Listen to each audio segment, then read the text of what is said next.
सीताराम, सभी को स्वागत है आपका चैनल ईसीजी लर्नोलॉजी के अंदर। आज अपन बात करने वाले हैं most important topic AV block के बारे में। देखिए, एवी ब्लॉक जो है मोस्ट इंपॉर्टेंट टॉपिक है, अच्छे से आपको देखना है क्योंकि पूरा जो टॉपिक है या आज आपको एवी ब्लॉक के टाइप्स वगैरह सब इस कंप्लीट लेक्चर के अंदर आपको मैं बताने वाला हूं। ठीक है, तो पूरे लेक्चर को अच्छे से देखना है आपको। ठीक है, नोट्स आप इस टॉपिक से बना लीजिएगा। तो बात करते हैं एवी ब्लॉक के बारे में। तो एवी ब्लॉक होता क्या है, सबसे पहले वो देखते हैं। तो एवी ब्लॉक मतलब एट्रियोवेंट्रिकुलर ब्लॉक। ठीक है, एट्रियोवेंट्रिकुलर ब्लॉक मतलब जो आपने कंडक्शन सिस्टम पढ़ा था, तो कंडक्शन सिस्टम में ऐसे नोड से इलेक्ट्रिकल इंपल्सेस जनरेट होती है और जनरेट होने के बाद में कहां जाती है, एवी नोड के पास जाती है। ठीक है, ऐसे नोड से एवी नोड। तो जो एवी नोड है, ठीक है, देखिए आपकी इलेक्ट्रिकल इंपल्सेस जो है वो कहां से जनरेट होती है, आपके ऐसे नोड से जनरेट होती है और जनरेट होने के बाद में वो कहां जाती है, एट्रिया में, और एट्रिया में जाने के बाद में वो किसके पास जाती है, दूसरे बंडल के पास जाती है जिसका नाम होता है एवी नोड। ठीक है, तो ये जो एवी नोड है, ठीक है, ये एवी नोड जो है अगर इसके अंदर ब्लॉक हो जाए, क्या हो जाए, ब्लॉक हो जाए, तो इसके ब्लॉक होने से क्या होगा, क्या क्या अपन को ईसीजी में चेंजेस देखने को मिलेंगे, तो वो कंप्लीट लेक्चर आज अपन इस टॉपिक के बारे में पढ़ने वाले हैं। ठीक है, तो अच्छे से आपको देखना है पूरे टॉपिक को। तो बात करते हैं एवी ब्लॉक की। तो देखिए जो एवी नोड है आपका, ठीक है, एवी नोड के अंदर क्या होता है, अगर ब्लॉक हो जाता है तो ब्लॉक हो जाने से क्या होगा, देखिए एवी नोड क्या काम करता है, आपके एट्रिया और जो वेंट्रिकल है, ठीक, इन दोनों के बीच में एक ही कनेक्शन है। एक कनेक्शन कौन सा है, आपका एवी नोड। मतलब इन दोनों के बीच में अगर इलेक्ट्रिकल इंपल्सेस कहीं से जाती है तो कहां से जाती है, आपके एवी नोड से। ऐसे नोड से जनरेट होती है, ठीक है, दोनों एट्रिया में जाती है, दोनों एट्रिया में जाने के बाद किसके पास जाती है, एवी नोड। फिर एवी नोड से बंडल ऑफिस, बंडल ऑफिस से right bundle branch, left bundle branch और वेंट्रिकल्स। ठीक है, तो अब यहाँ पे एट्रिया को पहले मिल रही, फिर उसके बाद वेंट्रिकल्स को मिली, तो दोनों के बीच में एक ही कनेक्शन हुआ। कौन सा कनेक्शन है, अपना एवी नोड का कनेक्शन। तो एवी नोड का काम क्या है, एवी नोड का काम है कि जो एट्रिया से जो इंपल्स आ रही है उनको कहां भेजना, वेंट्रिकल के पास भेजना। तो पहला काम तो इसका ये है। दूसरा काम क्या है इसका, देखिए एट्रिया से जो इंपल्स आती है उसको थोड़ा सा स्लो डाउन करने का काम है। क्या नाम है, स्लो डाउन करने का काम है। भाई ऐसे नोड से जो इंपल्स आएगी, ऊपर से जो इलेक्ट्रिकल इंपल्स जाएगी उसको नीचे थोड़ा सा लेट भेजेगा। लेट भेजने का रीजन क्या है वो समझना आपको। देखिए ऐसे नोड से इलेक्ट्रिकल इंपल्सेस आई, दोनों एट्रिया के मिली, दोनों एट्रिया को मिली तो एट्रिया क्या करेंगे, कॉन्ट्रैक्शन करेंगे। ठीक है, और उसी समय पे एवी नोड के पास भी, और अगर एवी नोड सेम टाइम पे वेंट्रिकल के पास भेज देगा तो वेंट्रिकल भी उस टाइम पे क्या करेगा, कॉन्ट्रैक्शन। तो एट्रिया और वेंट्रिकल दोनों साथ में कॉन्ट्रैक्ट नहीं करते। एट्रिया पहले कॉन्ट्रैक्ट करता है तब वेंट्रिकल रिलैक्स करता है, और जब एट्रिया रिलैक्स करता है तब वेंट्रिकल क्या करता है, कॉन्ट्रैक्शन करता है। ठीक है, तो वेंट्रिकल कॉन्ट्रैक्शन अलग टाइम पे होता है, एट्रिया का कॉन्ट्रैक्शन अलग टाइम पे होता है। तो दोनों अलग टाइम पे कॉन्ट्रैक्शन कब करेंगे, जब दोनों को इलेक्ट्रिसिटी अलग अलग टाइम पे मिले। तो पहले एट्रिया को मिलेगी, एट्रिया को मिलने के बाद में जैसे एवी नोड को मिलेगी तो एवी नोड उसको क्या कर देगा, स्लो कर देगा, नीचे जो है लेट भेजेगा, और लेट भेजेगा तो वेंट्रिकल जो है कॉन्ट्रैक्शन थोड़ा लेट करेगा, जिस कारण से एट्रिया और वेंट्रिकल जो है अलग अलग टाइम पे कॉन्ट्रैक्शन करते हैं। तो यहाँ पे एवी नोड का काम सिंपल है। तो एक तो दोनों के बीच में क्या है, कनेक्शन प्रेजेंट है, एक तरह से एक ही कनेक्शन है एट्रिया और वेंट्रिकल के बीच में, कौन सा, एवी नोड। ठीक है, दूसरी बात, एट्रिया से इंपल्सेस को कहां भेजता है, ये वेंट्रिकल के पास भेजता है, और ये इंपल्स को क्या कर देता है, स्लो डाउन करने का काम करता है। तो अब अगर इसके अंदर क्या हो जाए, ब्लॉक हो जाए, ब्लॉक हो जाएगा तो क्या होगा, एट्रिया से जो इंपल्स है वो वेंट्रिकल के पास नहीं पहुंचेगी, और नहीं पहुंचेगी जिसके कारण क्या हो सकता है, वेंट्रिकल के पास अगर नहीं पहुंचेगी तो आपको पता है एट्रिया अगर कॉन्ट्रैक्शन करता है तो क्या बनती है, आपकी पी वेव। क्या बनती है, पी वेव। और वेंट्रिकल कॉन्ट्रैक्शन करता है तो क्या बनता है, क्यूआरएस कॉम्प्लेक्स।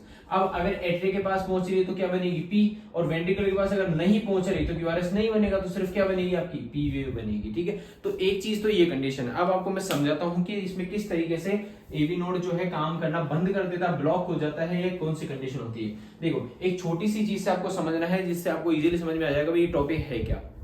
देखो ये आपका एवी नोड है, इसके अंदर दो चीज हो सकती है। एक तो हो सकता है डिले होना, क्या होना, डिले, डिले यानी रुकना है, लेट होना। ठीक है, और दूसरी चीज हो सकती है इसकी ब्लॉक। दोनों में फर्क है, डिले या ब्लॉक। अब डिले और ब्लॉक में फर्क क्या है वो आपको समझना है।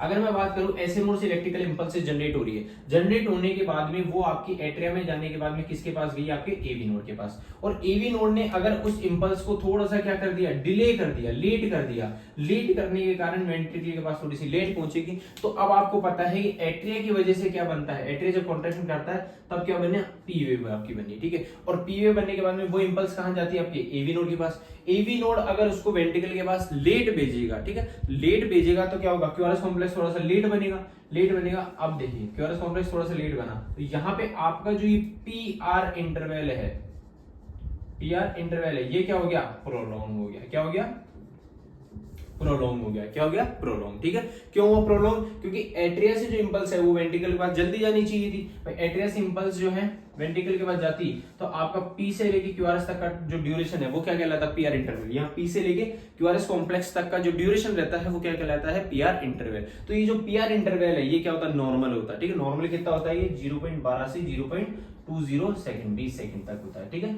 नॉर्मल इसकी ड्यूरेशन रहती है। पर अगर एवी नोड जो है इंपल्स को थोड़ा सा रोक लेगा, भाई एट्रिया से इंपल्स है, एवी नोड ने उसको थोड़ा डिले कर दिया, लेट कर दिया, और लेट करने के बाद में वेंट्रिकल के पास थोड़ा सा लेट भेजेगा, जिस कारण से क्यूआरएस कॉम्प्लेक्स थोड़ा सा लेट बना, और लेट बनने के कारण क्या होगा, आपको पीआर इंटरवल जो है वो क्या हो जाएगा, प्रोलॉन्ग हो जाएगा। पीआर इंटरवल क्या देखने को मिलेगा, प्रोलॉन्ग देखने को मिलेगा। क्यों मिला, किस कारण की वजह से मिला, इंपल्स क्या हो रही है, डिले हो रही है, इस कारण से। पहली चीज समझ में आई, डिले का मतलब। अब बात करते हैं ब्लॉक के कारण, ठीक है। यहाँ पे तो डिले की बात हो गई कि अगर डिले हो रहा है तो क्या होगा। दूसरी चीज है कि अगर मान के चलो आपके एवी नोड इंपल्स को क्या कर दे, ब्लॉक कर दे। ऐसे नोड से इंपल्स आई, ऐसे नोड से इंपल्स आई, एट्रिया में गई तो सबसे पहले क्या बनी, पी। उसके बाद में एवी नोड के पास गई, एवी नोड ने उस इंपल्स को नीचे भेजा ही नहीं, नीचे जाएगी नहीं, मतलब ब्लॉक कर दिया। ब्लॉक कर दिया तो अगर वेंट्रिकल के पास इंपल्स नहीं जाएगी तो वेंट्रिकल की कॉन्ट्रैक्शन करेगा ही नहीं। वेंट्रिकल के पास इंपल्स नहीं गई तो वेंट्रिकल कॉन्ट्रैक्शन नहीं करेगा, और वेंट्रिकल कॉन्ट्रैक्शन नहीं करेगा तो क्यूआरएस कॉम्प्लेक्स भी नहीं बनेगा। तो आपके किसी प्रकार का कोई क्यूआरएस कॉम्प्लेक्स देखने को नहीं मिलेगा। तो यहाँ पे आपकी क्या आ जाएगी, इसको अपन कहेंगे ड्रॉप बीट। क्या कहेंगे, ड्रॉप बीट। क्या दिखेगी आपको, ड्रॉप बीट। मतलब एक बीट जो है क्या हो गई, ड्रॉप हो गई, मतलब छूट गई, ठीक है। तो एक बीट आपको स्किप देखने को मिलेगी, मतलब ड्रॉप देखने को मिलेगी, ठीक है। ये कब हुआ, जब एवी नोड क्या हो रखा है, ब्लॉक हो रखा है। मतलब एवी नोड जो है इंपल्स को क्या कर रहा है, ब्लॉक कर रहा है। डिले करता है तो क्या होता है, पीआर इंटरवल प्रोलॉन्ग होता है, और ब्लॉक करता है तो जो इंपल्स है वो वहीं के वहीं ब्लॉक हो जाती है, वेंट्रिकल के बाद नहीं पहुंच पाती, और वेंट्रिकल के बाद नहीं पहुंच पाती, जिस कारण से क्या होता है, आपका ड्रॉप बीट देखने को मिलती है। अब मैं बात करूं, अगर किसी पेशेंट के डिले और ब्लॉक दोनों साथ में हैं तो क्या होगा, यहां पे आपको समझना है। अगर किसी पेशेंट के डिले भी है और ब्लॉक भी है, मतलब इंपल्स डिले भी हो रही है, ये आपका एट्रिया और वेंट्रिकल है, ठीक है। ऐसे नोड से इलेक्ट्रिकल इंपल्स गई, सबसे मान के चलो मैं बात करता हूं, पहली इंपल्स गई, फर्स्ट इंपल्स गई ऐसे नोड से एवी नोड के पास में, एवी नोड ने थोड़ी देर उसको डिले किया, डिले करने के बाद में वेंट्रिकल के पास भेजा, तो आपके पी, फिर जो पीआर इंटरवल है ये क्या हो गया, आपका डिले हो गया। पीआर इंटरवल क्या हो गया, डिले, मतलब प्रोलॉन्ग हो गया, प्रोलॉन्ग पीआर इंटरवल। किस कारण की वजह से हुआ, क्योंकि आपके एसे नोड से जो इंपल्स है वो एवी नोड के पास गई, एवी नोड ने उसको डिले किया, लेट किया, लेट वेंट्रिकल के पास गई, वेंट्रिकल पर लेट गई, जिस कारण से आपका पीआर इंटरवल का ड्यूरेशन क्या हो गया, प्रोलॉन्ग हो गया, ठीक है। यहाँ पे आपको समझ में, देखिए ये टॉपिक आपको समझ में थोड़ा सा अभी अगर आपको हार्ड लग रहा है तो आप, मैंने पहले क्लासेस ली है नॉर्मल पीआर इंटरवल के बारे में, ठीक है। तो नॉर्मल पीआर इंटरवल अगर आप समझ लेंगे तो उससे आपको इजीली समझ में आ जाएगा भाई डिले क्यों हो रहा है और ब्लॉक कैसे हो रहा है, ठीक है। पीआर इंटरवल होता क्या है, किस वजह से बनता है, तो वो सारी चीज मैंने उसमें समझा रखी है। तो अगर आपको ये टॉपिक थोड़ा सा हार्ड लग रहा है, अभी समझ में नहीं आ रहा, तो एक बार आप वो क्लास ले लीजिएगा, ठीक है। पीआर इंटरवल की नॉर्मल कंडीशन या नॉर्मल कैरेक्टरिस्टिक्स मैंने ले रखी क्लास, ठीक है। अब बात करते हैं कि फर्स्ट चीज क्या हुई, फर्स्ट इलेक्ट्रिकल इंपल्स, मतलब ऐसे नोड ने फर्स्ट बीट भेजी, बीट भेजने के बाद में एवी नोड के पास गई, एवी नोड से वेंट्रिकल के पास गई, तो पीआर इंटरवल क्या हुआ, प्रोलॉन्ग। अब मैं बात करूं एवी ऐसे नोड से दूसरी बीट गई तो क्या हुआ, आपकी दोबारा पी वेव बनी, ये पी वेव बन गई। अब ये जो है इंपल्स एवी नोड के पास गई, एवी नोड ने इस इंपल्स को क्या कर दिया, ब्लॉक कर दिया, तो आपको क्या, कोई प्रकार का क्यूआरएस कॉम्प्लेक्स नहीं मिलेगा, देखने को नहीं मिलेगा, क्यूआरएस कॉम्प्लेक्स बनेगा ही नहीं। तो अब देखो आपको दो चीज देखने को मिली, एक तो प्रोलॉन्ग पीआर इंटरवल भी देखने को मिला, और एक जगह क्या मिली, इंपल्स ब्लॉक मिली। तो दो चीज हो गई, क्या हो रहा है, पीआर इंटरवल प्रोलॉन्ग भी हो रहा है और इंपल्स जो है क्या हो रही है, ब्लॉक भी हो रही है, ठीक है। तो ब्लॉक भी हो रही है, मतलब ड्रॉप बीट भी देखने को मिल रही है, यहाँ पे क्या बोलेंगे इसको, ड्रॉप बीट। तो दो चीज हो रही है, पीआर इंटरवल प्रोलॉन्ग और ड्रॉप बीट। तो ये अलग कंडीशन होती है। जब आप एवी ब्लॉक के टाइप्स पढ़ोगे तो वहां पे आप देखोगे कुछ टाइप्स के अंदर तो सिर्फ प्रोलॉन्ग हो रहा है पीआर इंटरवल, कुछ के अंदर ड्रॉप बीट भी दिखाई दे रही है, और कुछ में दोनों चीज साथ में है। तो इसी के बेसिस पे इसके टाइप्स को डिफरेंशिएट किया गया है, ठीक है। तो वो अच्छे से अगर अपन अभी आगे देखेंगे, ठीक है। अभी आपको समझ में आया ब्लॉक की वजह से क्या होता है और डिले की वजह से क्या होता है, और दोनों की वजह से क्या होता है, ये चीज आपको समझ में आई। इसी अगर दिक्कत आ रही है आप पूछ सकते हैं कमेंट सेक्शन में। अब बात करते हैं नॉर्मल पीआर इंटरवल के बारे में, इसकी डेफिनेशन वगैरह, ठीक है। इंपॉर्टेंट 20 नंबर में क्वेश्चन आता है, अच्छे से आपको प्रिपेयर करना है। कोई डाउट आता है कमेंट सेक्शन में आप पूछ लीजिएगा। तो बात करते हैं एवी ब्लॉक। तो AV block is a type of conduction abnormality. ये क्या है, कंडक्शन एबनॉर्मलिटी। कंडक्शन मतलब इलेक्ट्रिकल इंपल्सेस का फ्लो होना, तो फ्लो होने में कोई दिक्कत हो रही है, इसलिए क्या है, कंडक्शन एबनॉर्मलिटी। भाई आपको पता है यहाँ दिक्कत किस चीज की आ रही है, कंडक्शन की तो आ रही है, इलेक्ट्रिकल इंपल्स फ्लो हो रही है, फ्लो में ब्लॉक होने के कारण ही तो हो रही है, भाई इंपल्स ब्लॉक हो रही है तभी तो वो चीज हो रही है। तो कंडक्शन एबनॉर्मलिटी है, जिसके अंदर क्या होता है, in which impulse from the atria to ventricle is delay. भाई जो इंपल्सेस है कहां से, एट्रिया से जो वेंट्रिकल के बाद जो इंपल्स इंपल्स जा रही है, भाई आपको पता है ऐसे नोड से एवी नोड के पास जो इंपल्स जा रही है, एवी नोड से वेंट्रिकल के पास, मतलब मेनली कहां जा रही है, एट्रिया से वेंट्रिकल, कहां जा रही है, एट्रिया से वेंट्रिकल। तो वो इंपल्स क्या हो रही है, डिले हो रही है, ठीक है, लेट हो रही है या फिर ब्लॉक्ड हो रही है। दो चीज हो सकती है, या तो डिले या फिर क्या हो सकती है, ब्लॉक हो सकती है। तो डिले हो रही है या ब्लॉक हो रही है एट द एवी जंक्शन। कहां पे, एवी जंक्शन के पास में। एवी जंक्शन क्या होता है, ये अपना एवी नोड है, ठीक है, एवी नोड, और ये हो गया आपका बंडल ऑफ हीज। तो इस पूरे पार्ट को अपन क्या बोलेंगे, एवी जंक्शन। क्या बोलेंगे, एवी जंक्शन। तो एवी जंक्शन पे आपकी इंपल्स क्या हो रही है, या तो डिले हो रही है या फिर ब्लॉक हो रही है, ठीक है, और ये क्या है, कंडक्शन एब्नॉर्मलिटी है, उसी को अपन क्या कहते हैं, एवी ब्लॉक कहते हैं। अब बात करते हैं नेक्स्ट लाइन, ठीक है, due to blockage at the AV junction. AV junction के ऊपर ब्लॉकेज होने के कारण, ठीक है, ब्लॉकेज होने के कारण क्या होगा, the electrical impulse does not travel from atria to ventricle. Atria से जो वेंट्रिकल तक इलेक्ट्रिकल इंपल्सेस फ्लो नहीं कर पाएगी, ट्रेवल नहीं कर पाएगी, और नहीं करने के कारण क्या होगा, which causes slow heart rate, जिसके कारण हार्ट रेट क्या हो जाएगी, स्लो हो जाएगी। ऐसे समझिए कि एट्रिया से 10 इंपल्स जा रही है और वेंट्रिकल के पास सिर्फ 5 पहुंच रही है, ठीक है, आधी ब्लॉक हो गई, सिर्फ कितनी पहुंच रही, 5। तो एट्रिया 10 बार बीट करा और वेंट्रिकल कितनी बार करा, 5 बार। तो हार्ट रेट क्या हो गई, स्लो हो गई, ठीक है। मान के चलो ये तो 10 की बात करी मैंने, मान लो एट्रिया 100 भेज रहा है और वेंट्रिकल के पास सिर्फ 50 जा रही है, तो वेंट्रिकल कितनी बार बीट करा, 50 बार। एट्रिया कितनी बार बीट करा, 100 बार। तो वेंट्रिकल 50 बार कर रहा है, मतलब वेंट्रिकल जो है क्या, उसकी हार्ट रेट क्या हो रही है, स्लो हो रही है। तो इसके कारण क्या हो सकता है, हार्ट रेट जो है पेशेंट की क्या हो सकती है, स्लो हो सकती है। उसके क्या हो सकता है, ब्रेडिकार्डिया हो सकता है। जो अपन लास्ट टॉपिक पढ़ा था साइनस ब्रेडिकार्डिया, उसमें भी एवी ब्लॉक के वगैरह के कारण मैंने लिखवाए थे। अब बात करते हैं, there are mainly 3 types of AV block. Mainly इसके कितने, 3 टाइप्स के एवी ब्लॉक होते हैं, ठीक है। तो एक बार मैं पहले पूरा कंडक्शन सिस्टम आपको शॉर्ट में बता देता हूं, जिससे आपको इजी रहेगा आगे समझने के लिए कि एवी ब्लॉक किस तरीके से होता है, ठीक है। सबसे पहले बात करते हैं इलेक्ट्रिकल इंपल्सेस कहां से जनरेट होती है, कहां जाती है। सबसे पहले ऐसे नोड से जनरेट होती है, ठीक है। कहां से होती है, ऐसे नोड से। ऐसे नोड से जाने के बाद में वो किस में जाती है, आपके एट्रिया के अंदर। कहां जाती है, एट्रिया के अंदर। एट्रिया के बाद में वो इंपल्स कहां जाती है, आपके एवी नोड। कहां जाती है, एवी नोड के बाद में। एवी नोड के बाद में कहां जाती है, वो बंडल ऑफ हिज। कहां जाती है, bundle of His. Bundle of His के बाद में राइट बंडल ब्रांच, ठीक है, RBB, and left bundle branch, LBB. और right bundle branch, left bundle branch के बाद में पुरकिंजे फाइबर्स, पुरकिंजे फाइबर्स। और पुरकिंजे फाइबर्स के बाद में आपके वेंट्रिकल्स। कहां जाएगी, वेंट्रिकल्स। तो ऐसे करके पूरा कंडक्शन सिस्टम जो है, मतलब पूरा एक पाथवे बना हुआ है, जैसे इलेक्ट्रिकल इंपल्स ऐसे नोड से पूरे वेंट्रिकल तक पहुंच जाएगी, ठीक है। तो ये पूरा पाथवे फॉलो करने की वजह से ही हार्ट जो है प्रॉपर कॉन्ट्रैक्शन और प्रॉपर रिलैक्सेशन करता है, क्योंकि उसको इंपल्स मिलती है, प्रॉपर टाइम पे इंपल्स मिलती है, तो प्रॉपर टाइम पे वेंट्रिकल कॉन्ट्रैक्शन करता है, एट्रिया कॉन्ट्रैक्शन करता है, जिस कारण से हार्ट एक नॉर्मल बीट करता है। पर यहाँ पे आपके ब्लॉक कहां हो रहा है, आपके इस जगह पे ब्लॉक हो रहा है, एवी नोड और बंडल ऑफ हिज। इस पार्ट के अंदर ब्लॉक होने के कारण इसको अपन क्या बोलेंगे, एवी जंक्शन। क्या बोलेंगे, एवी जंक्शन। ये जो पार्ट है ना, इसको अपन क्या बोलेंगे, एवी जंक्शन। तो यहाँ पे इंपल्स क्या हो रही है, तो डिले हो रही है या ब्लॉक हो रही है, जिस कारण से आपको एवी ब्लॉक देखने को मिल रहा है, ठीक है। अब बात करते हैं इसके टाइप्स की। तो मेनली 3 टाइप्स का होता है, ठीक है। तो 3 टाइप्स कौन कौन से, आपके first degree AV block, second degree AV block and third degree AV block.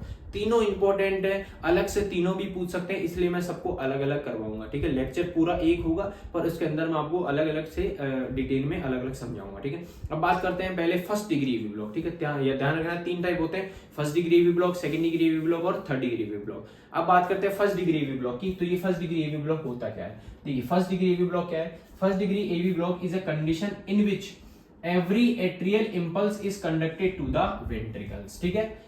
एक ऐसी कंडीशन है जिसके अंदर एवरी यानी हर, जितनी भी एवरी एट्रियल इंपल्स मतलब जितनी भी एट्रिया से जो इंपल्स आ रही है वो कहां जाएगी, conduct to the ventricle. Conduct मतलब वेंट्रिकल तक फ्लो करेगी, जितनी भी एट्रिया से इंपल्स है। इसका मतलब अभी मैं समझाता हूं, डायग्राम से आपको इजीली समझ में आ जाएगा। एक बार आप रीड कर लीजिए, ताकि आपको जो देखिए ये जो मैं कंटेंट लिखवाता हूं, इसको लाइन टू लाइन समझाने का रीजन यही है, क्योंकि आपको लाइन टू लाइन अगर समझ में आ रहा है तो आप इसको हिंदी में भी लिख सकते हैं। मैंने समझा दिया तो इसको आप हिंदी में भी लिख सकते हैं। अब कोशिश करिए इंग्लिश में लिखिए, पर जैसे आपको नहीं लिखा जा रहा है इंग्लिश में कंटेंट, तो आप हिंदी में भी लिख सकते हैं, कोई दिक्कत नहीं वाली बात नहीं है, ठीक है। क्योंकि पेपर में अपन मिक्स लैंग्वेज में या हिंदी में लिख सकते हैं। तो यहाँ पे आपको समझना है कि ऐसी कंडीशन है, ऐसी स्थिति है, ऐसी कंडीशन है जिसके अंदर every atrial impulse is conducted to the ventricle. देखिए इसका मतलब है कि एट्रिया से मान के चलो ऐसे नोड 10 बीट भेज रहा है, 10 बीट भेज रहा है, ऐसे नोड कितनी बीट भेज रहा है, 10। तो वेंट्रिकल तक कितनी पहुंचेगी, 10 भेजेगी। तभी तो उसको बोलेंगे एवरी एट्रिया की जितनी, मतलब एट्रिया की जितनी भी बीट है वो सारी किस तक पहुंच रही है, वेंट्रिकल तक पहुंच रही है। यहां से मतलब इसका मतलब सीधा सीधा मतलब है कि एवी नोड के अंदर क्या हो रहा है, ब्लॉक नहीं हो रहा। अगर ब्लॉक होता तो यहां से एट्रिया से जो इंपल्स है वो वेंट्रिकल तक आधी ही पहुंचती है, कुछ ही पहुंच पाती, पर यहाँ पे पूरी जितनी भी एट्रियल इंपल्स है वो कहां तक पहुंच रही है, वेंट्रिकल तक पहुंच रही है। इसलिए इसको क्या बोलेंगे, every atrial impulse is conducted to the ventricle. ठीक है, एवरी एट्रियल इंपल्स, एट्रिया से जितनी भी इंपल्स है वो कहां पहुंच रही है, आपके वेंट्रिकल्स तक पहुंच रही है। नेक्स्ट बात करते हैं, but conduction through AV node is delay. जो एवी नोड के द्वारा जो कंडक्शन हो रहा है, conduction through AV node is delay, but क्या हो रहा है, दिक्कत क्या हो रही है कि एवी नोड जो है ऐसे नोड से, यहां से, ये क्या है, सारी एट्रिया की इंपल्स, एट्रियल इंपल्स जो ऊपर से आ रही है ना, ये क्या है, एट्रियल इंपल्स। ठीक है, कहां तक पहुंच रही है, आपके वेंट्रिकल्स तक, मतलब एट्रिया से इंपल्स वेंट्रिकल तक तो पहुंच रही है, पर कैसे पहुंच रही है, डिले होके पहुंच रही है। कैसे हो रही है, डिले। और डिले कहां हो रहा है, आपके एवी नोड पे। कहां हो रहा है, एवी नोड पे। तो यही आपको समझना है कि ऐसी कंडीशन है जिसके अंदर एट्रिया से एवरी एट्रियल बीट, मतलब एट्रियल, एवरी एट्रियल इंपल्स या एवरी एट्रियल बीट, मतलब एट्रिया से सारी जितनी भी बीट है वो सारी वेंट्रिकल के पास पहुंच रही है, बट कंडक्शन ब्लॉक हो, सॉरी डिले हो रहा है। कंडक्शन क्या हो रहा है, डिले हो रहा है, किस जगह पे हो रहा है, एवी नोड के पास में। देखिए यहां देखिए क्या लिखा हुआ है, but conduction through AV node is delay. But जो एवी नोड से जो कंडक्शन हो रहा है, एवी नोड से जो इंपल्स फ्लो कर रही है वो क्या हो रही है, थोड़ी सी डिले हो रही है, लेट हो रही है। मतलब ऐसे नोड से वेंट्रिकल तक तो इंपल्स जाएगी, एट्रिया से वेंट्रिकल तक तो इंपल्स जाएगी, पर थोड़ी सी लेट होके जाएगी, डिले होके जाएगी। ठीक है, डिले होके जाएगी, जिस कारण से क्या होगा, आपका जो पीआर इंटरवल है वो क्या होगा, प्रोलॉन्ग होगा। क्या होगा, पीआर इंटरवल प्रोलॉन्ग होगा। अगर ये इंपल्स प्रॉपर जाती, बिना डिले हुए होके जाती, तो आपका पीआर इंटरवल नॉर्मल बनता, पर अब क्योंकि डिले हो रही है, अब देखिए नॉर्मल समझिए भाई, ऐसे नोड से इंपल्स बनी, एट्रिया के अंदर गई, एट्रिया के अंदर गई तो आपकी क्या बनी, पी। पी बनने के बाद में इंपल्स कहां गई, एवी नोड। अब एवी नोड से नीचे जा ही नहीं रही, तो एवी नोड तो कुछ करेगा नहीं भाई, जो लाइन है, जो ईसीजी की जो लाइन है वो बिल्कुल फ्लैट रहेगी, वहां पे कोई डिफ्लेक्शन नहीं होगा। अब मान के चलो लेट पहुंची तो क्यूआरएस कॉम्प्लेक्स थोड़ा सा लेट बनेगा, तो ये जो पीआर इंटरवल का जो टाइम है ये थोड़ा सा क्या हो गया, प्रोलॉन्ग हो गया। तो इसीलिए में क्या देखने को मिलेगा, पीआर इंटरवल क्या देखने को मिलेगा, प्रोलॉन्ग देखने को मिलेगा। आई बात समझ में, तो यहां पे आपको ये चीज देखने को मिलेगी। दूसरी बात करते हैं, देखिए यहां पे एक लाइन और लिखी है मैंने, but conduction through AV node is delay. AV node के द्वारा कंडक्शन क्या होगा, डिले होगा, नॉट ब्लॉक्ड, ब्लॉक्ड नहीं होगा, इसलिए मैंने इसको ब्रैकेट में लिखा है कि ब्लॉक्ड इसमें नहीं होता। ठीक है, इस चीज का ध्यान रखना है। इंपल्स क्या होती है, सिर्फ डिले होती है फर्स्ट डिग्री ब्लॉक के अंदर, ब्लॉक नहीं होती, which causes prolongation of the PR interval in the ECG, जिसके कारण ईसीजी के अंदर पीआर इंटरवल क्या हो जाता है, प्रोलॉन्ग हो जाता है, जिसके कारण ईसीजी में पीआर इंटरवल क्या हो जाता है, प्रोलॉन्ग हो जाता है। इस चीज का आपको ध्यान रखना है। ठीक है, आई बात समझ में कि every atrial impulse conducted to the ventricles, हर एट्रिया की इंपल्स वेंट्रिकल तक पहुंच रही है, बट एवी नोड पे इंपल्स क्या हो रही है, थोड़ी सी डिले हो रही है। डिले होने के कारण आपका पीआर इंटरवल ईसीजी के अंदर क्या हो रहा है, प्रोलॉन्ग देखने को मिलेगा। ठीक है, यहाँ पे इंपल्स क्या नहीं होती, ब्लॉक नहीं होती, इस चीज का ध्यान रखना है। नेक्स्ट बात करते हैं, this delay usually occur within the AV node. ये अक्सर कहां होता है, आपके एवी नोड के अंदर ही देखने को मिलता है। ठीक है, ये जो ब्लॉक हो रहा है, जो डिले हो रहा है, ये कहां होता है, आपके एवी नोड के अंदर ही होता है। ठीक है, the first degree AV block occur when the conduction through the AV node is slow. ये फर्स्ट डिग्री एवी ब्लॉक कब होता है, जब आपका conduction through the AV node, AV node के द्वारा जो कंडक्शन हो रहा है, कंडक्शन मतलब फ्लो, इलेक्ट्रिकल इंपल्सेस जो फ्लो कर रही है, तो वो जो फ्लो है वो थोड़ा क्या हो रहा है, स्लो हो रहा है, तो उसको अपन क्या बोलेंगे, फर्स्ट डिग्री एवी ब्लॉक। ठीक है, वो कब होता है, क्या मतलब उसकी वजह से क्या होता है, फर्स्ट डिग्री एवी ब्लॉक होता है। ये हो गया आपके फर्स्ट डिग्री ब्लॉक का कंटेंट या इंट्रोडक्शन की अपन बात करें। तो नेक्स्ट बात करते हैं इसके ईसीजी क्राइटेरिया, क्या क्या इसकी ईसीजी क्राइटेरिया इजीली समझ में आ जाएंगे आपको, बहुत इजी तरीके से याद करने हैं, मतलब समझ के करना है, रटने नहीं है, इस चीज का आपको ध्यान रखना है। जितने भी क्राइटेरिया, जितने भी टॉपिक मैंने कराए उसमें मैंने आपको किसी में भी रटने के लिए नहीं बोला, क्योंकि अगर रटोगे तो आपको एक दिन याद रहेगा, 2 दिन याद रहेगा। यहाँ पे आपको कंटिन्यू जिंदगी, मतलब लाइफ टाइम आपको, क्योंकि आप ईसीजी कोर्स कर रहे हो तो आपको तो याद रहना चाहिए, तो इसके लिए याद रखने के लिए आपको क्या करना है, समझना पड़ेगा। अगर आप समझ के पढ़ोगे तो आपको आगे भी याद रहेगा। अब आपको समझ में आएगा, फर्स्ट डिग्री ब्लॉक के अंदर इंपल्स जो है डिले हो रही है, ब्लॉक नहीं हो रही। डिले होती है तो पीआर इंटरवल प्रोलॉन्ग होता है, ब्लॉक होती है तो ड्रॉप बीट दिखती है। तो यहां पे आपको समझना है कि भाई डिले होने के कारण पीआर इंटरवल क्या होगा, प्रोलॉन्ग होगा। क्या होगा, प्रोलॉन्ग। पर कैसा प्रोलॉन्ग हुआ, कांस्टेंट, मतलब स्थिर एक तरह से। जैसे एग्जांपल लीजिए,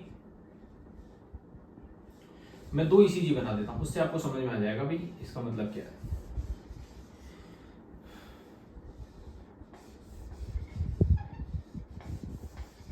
देखिए यहाँ पे आपका पीयर इंटरवल क्या हो रहा है, प्रोलॉन्ग हो रहा है, ठीक है, समान रूप से प्रोलॉन्ग हो रहा है। यहाँ पे देखिए, यहाँ पे आपका पीयर इंटरवल यहाँ पे ज्यादा है, यहाँ पे कम है, तो इन दोनों में फर्क क्या है, इसमें आपका पीयर इंटरवल क्या हो रहा है, प्रोलॉन्ग हो रहा है। क्या हो रहा है, प्रोलॉन्ग, पर कैसा हो रहा है, कांस्टेंट। कैसा हो रहा है, कांस्टेंट, मतलब स्थिर, एक मन इक्वल। दोनों जो पीयर इंटरवल प्रोलॉन्ग हुए वो क्या है, बराबर हुए। तो पीयर इंटरवल क्या होता है, इसमें प्रोलॉन्ग होता है, पर कैसा होता है, कांस्टेंट होता है, समान रूप से होता है। और क्यूआरएस कॉम्प्लेक्स इसमें कैसा दिखेगा आपको, नॉर्मल और रेगुलर, क्योंकि क्यूआरएस कॉम्प्लेक्स का तो कोई रोल ही नहीं है, सीधी सी बात है भाई। इंपल्स कहां से जनरेट हो रही है, ऐसे नोड से जा रही है एवी नोड के पास और वेंट्रिकल के पास। इंपल्स जो है प्रॉपर कंडक्शन पाथवे फॉलो करी, और जब प्रॉपर कंडक्शन पाथवे फॉलो करती है तो वेंट्रिकल प्रॉपर कॉन्ट्रैक्शन करते हैं, प्रॉपर कॉन्ट्रैक्शन करेंगे तो क्यूआरएस कॉम्प्लेक्स नॉर्मल बनेगा और रेगुलर बनेगा, ठीक है। दूसरी बात करते हैं रिदम। रिदम कैसी रहेगी इसमें, रेगुलर। रेगुलर क्यों रहेगी, क्योंकि इंपल्स डिले हो रही है, बाकी हार्ट जो है एक प्रॉपर टाइम पे बीट कर रहा है, ऐसा नहीं कभी जल्दी कभी तेज, ऐसा नहीं है। जो टाइम जो है, ड्यूरेशन जो है वो बिल्कुल रेगुलर रहेगी, ठीक है। बस फर्क क्या दिखेगा, पीयर इंटरवल प्रोलॉन्ग देखने को मिलेगा। नेक्स्ट बात करते हैं रिदम की, तो रिदम रेगुलर होगी। उसके अलावा पी वेव की, पी वेव कैसे दिखेगी आपको, बिल्कुल नॉर्मल और रेगुलर। पी वेव में कोई दिक्कत नहीं है, क्यों, क्योंकि जनरेट कहां से हो रही, इंपल्स ऐसे नोड से, और ऐसे नोड से जब इंपल्स जनरेट होती है तो पी वेव बिल्कुल नॉर्मल देखने को मिलती है, ठीक है। उसके अलावा एक क्राइटेरिया और है कि नो ड्रॉप्ड बीट सीन, मतलब आपको किसी प्रकार की ड्रॉप बीट नहीं देखने को मिलेगी, ठीक है। किसी प्रकार की ड्रॉप बीट, क्यों, क्योंकि इंपल्स क्या हो रही है, सिर्फ डिले हो रही है। अगर ब्लॉक होती, ठीक है, यहाँ पे अगर ब्लॉक होती तो क्या देखने को मिलता, आपको ड्रॉप बीट देखने को मिलती। मतलब जैसे ड्रॉप बीट कैसे देखने को मिलती, या आपकी एक बीट बनी, उसके बाद में आपकी पी बनी, वापस आपकी ड्रॉप बीट देखने को मिलेगी।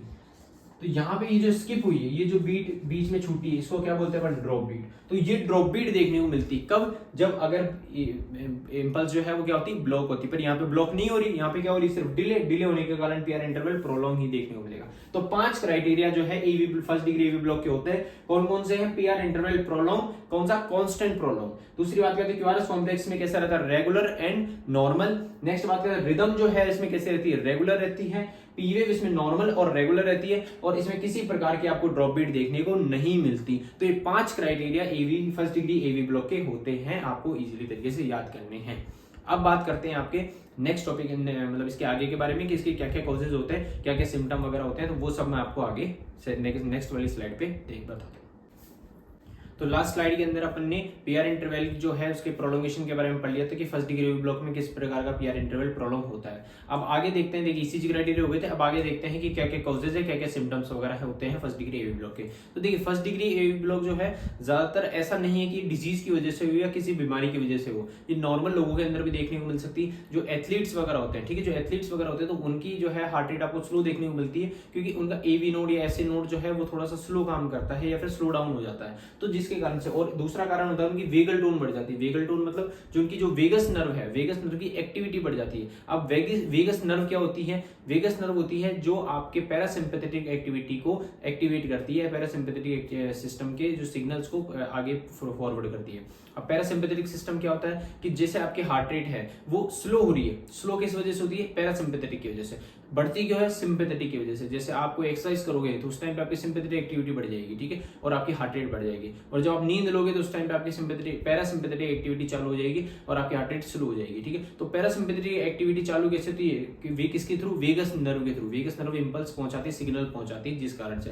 अब अगर वेगस नर्व की एक्टिविटी ज्यादा है, भाई वेगस नर्व ज्यादा काम करेगी तो पैरासिम्पैथेटिक एक्टिविटी ज्यादा होगी, और ज्यादा होगी तो मतलब हार्ट रेट क्या होने लग जाएगी, स्लो होने लग जाएगी। तो एथलीट्स वगैरह जो होते हैं उनके अंदर हार्ट रेट आपको मेनली स्लो देखने को मिलती है, और उनके अंदर आपको फर्स्ट डिग्री एवी ब्लॉक या पीआर इंटरवल जो है प्रोलॉन्ग आपको देखने को मिल सकता है, कोई दिक्कत वाली बात नहीं है।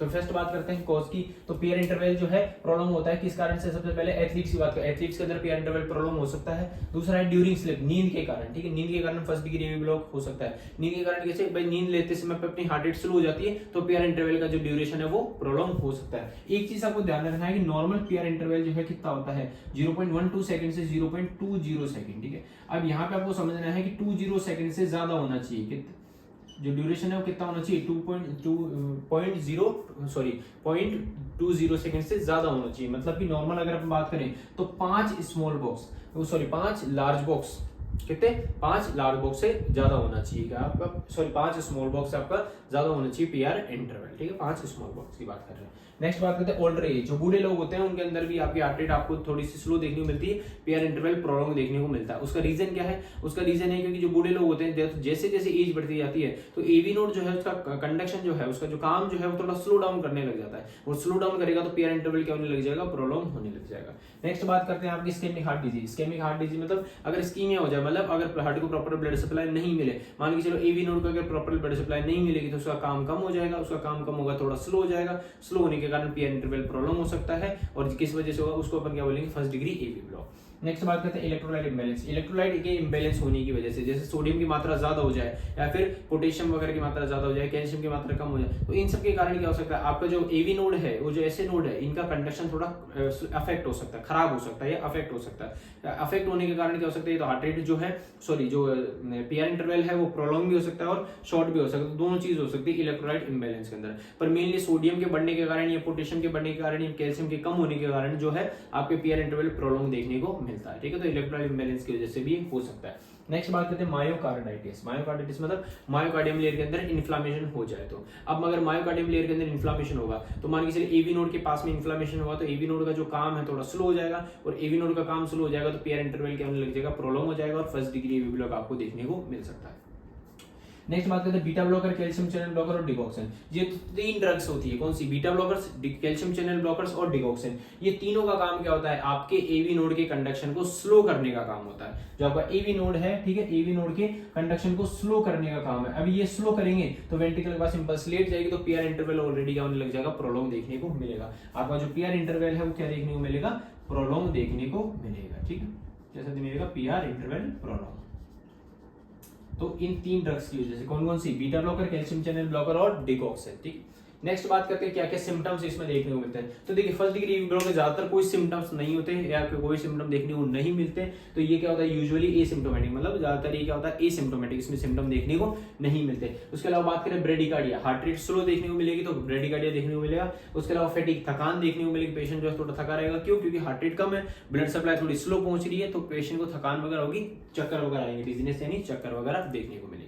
नेक्स्ट बात करें डायग्नोसिस, कैसे अपन डायग्नोस कर सकते हैं उसकी फर्स्ट डिग्री ब्लॉक है या नहीं है, तो उसको पहले फिजिकली देखेंगे, तो उसको क्या बोलेंगे? Physical examination. उसकी हिस्ट्री वगैरह लेंगे, में पहले कोई दिक्कत थी नहीं थी, या पहले कोई कंडीशन या कोई बीमारी है नहीं है, तो उसकी मेडिकल हिस्ट्री हो गई, क्या दिक्कत हुई थी क्या नहीं। उसके अलावा ईसीजी, ठीक है, ईसीजी करेंगे, ईसीजी से अपन को पता लग जाएगा अगर पीआर इंटरवल प्रोलॉन्ग दिख रहा है, कैसा प्रोलॉन्ग है? इक्वली प्रोलॉन्ग है, कोई ड्रॉप बीट नहीं है, देखिए इसके अंदर किसी प्रकार की कोई ड्रॉप बीट नहीं है, नॉर्मल पीवेव है, नॉर्मल क्यूआरएस कॉम्प्लेक्स है, मतलब आपका जो है क्या है? First degree AV block. तो फर्स्ट डिग्री एवी ब्लॉक अपन आइडेंटिफाई कर लेंगे तो पता लग जाएगा इस पेशेंट के फर्स्ट डिग्री एवी ब्लॉक है।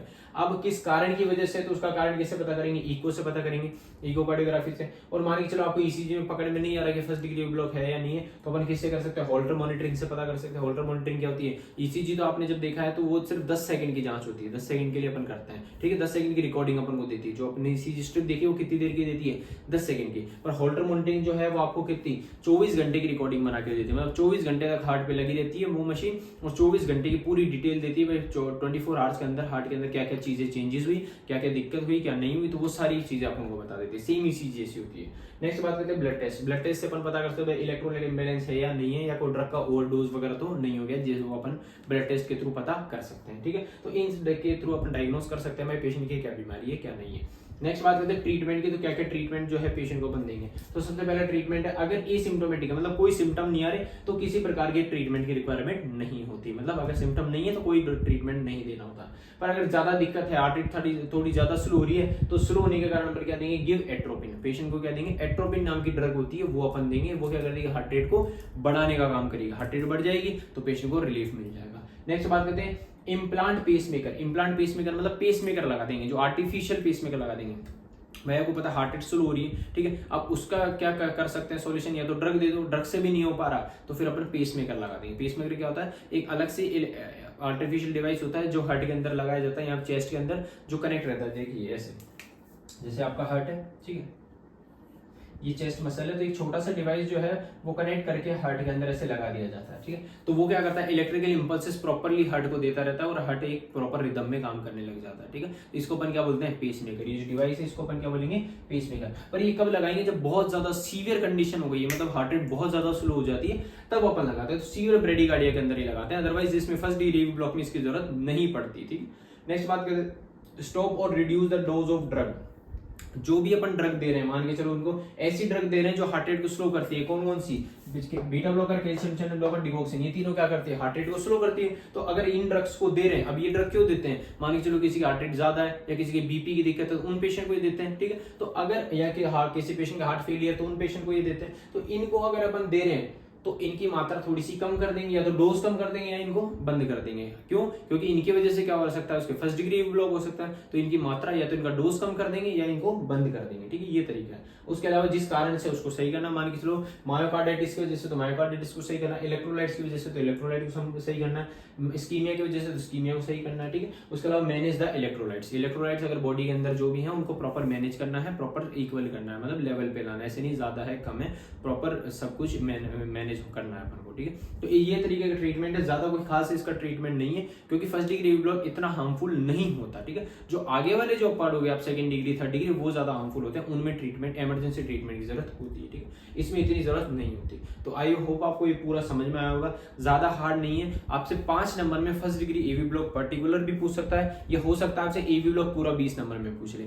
इस क्लास के अंदर मैं सिर्फ फर्स्ट डिग्री एवी ब्लॉक की बात करूंगा। नेक्स्ट क्लास जो है मैं आपकी सेकंड डिग्री की डालूंगा एंड थर्ड डिग्री की आपकी नेक्स्ट क्लास होगी, मतलब आपकी 3 क्लासेस बनेगी, फर्स्ट डिग्री, सेकंड डिग्री और थर्ड डिग्री, ठीक है। तो ये आपको तीनों को अलग अलग से पढ़ना है, कंटिन्यू देखना है। एक साथ इसलिए नहीं बना क्योंकि बहुत लेंदी क्लास हो जाएगी, इसलिए मैंने अलग अलग तीनों की अलग अलग क्लास बनाऊंगा, ठीक है। तो तीनों क्लासेस को आपको अच्छे से देखना है। आज फर्स्ट डिग्री एवी ब्लॉक की हो गई है, तो ये पूरा आपको समझ में आया होगा। अगर कोई डाउट आता है आप कमेंट सेक्शन में पूछ लीजिए, कोई दिक्कत आती है आप पूछिए, कोई दिक्कत नहीं है। और आपको कोई भी टॉपिक अगर पढ़ना है तो आप बता दीजिए।